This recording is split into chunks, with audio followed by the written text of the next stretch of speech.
ನಮಸ್ಕಾರ ರೀ ಎಲ್ಲರಿಗೂ. ಇವತ್ತು ಶ್ರಾವಣದ ಕಡೆ ಸೋಮವಾರ. ನಾ ಇವತ್ತು ಬೆಳಗಾವದಾಗ ಒಂದು ವಿಶೇಷವಾದ ಸ್ಥಳಕ್ಕೆ ಬಂದೀನಿ. ಅದು ಯಾವುದಂದ್ರೆ ಬೆಳಗಾವಿ ನಗರದ ವಿಶ್ವೇಶ್ವರಯ್ಯ ನಗರ ನಿಯರ್ ಸದಾಶಿವ ನಗರ. ಇಲ್ಲೊಂದು ಶಿವಲಿಂಗ ಅದ. ಅದನ್ನು ಒಂದು 3 ಜನ ಹುಡುಗರು 2 ವರ್ಷದಿಂದನೂ ಪೂಜೆ ಮಾಡ್ತಾರೆ. ಇವತ್ತು ನನ್ನ ಫ್ರೆಂಡ್ ಪೂಜೆ ಮಾಡ್ಲಿಕ್ಕೆ ನನಗೂ ಕರೆಸಿದ್ರು. ಬರ್ರಿ ಅದನ್ನು ನಿಮ್ಗೆ ತೋರಿಸ್ತೇನೆ. ನಾವು ಇವತ್ತು ಒಂದು ಪೂಜೆ ಮಾಡೀವಿ.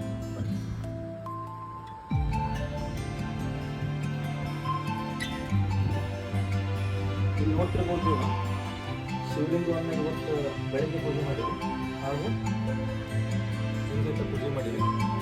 ನೆಕ್ಸ್ಟ್ ಬೆಳಗ್ಗೆಯಿಂದ ಒಂದು ತಾಸು ಆಯ್ತು ರೀ ಎಲ್ಲ ಪೂಜೆ ಮಾಡೀವಿ. ಅದನ್ನ ಹೆಂಗೆ ಮಾಡೀವಿ ಏನು ಮಾಡೀವಿ ಎಲ್ಲ ಮುಂದೆ ಒಂದು ಶಾರ್ಟ್ ವಿಡಿಯೋ ಒಳಗಡೆ ಹಾಕೀನಿ. ಇದನ್ನ ಮುಂದೆ ನೋಡ್ರಿ. ಜೈ ಹಿಂದ್, ಜೈ ಕರ್ನಾಟಕ.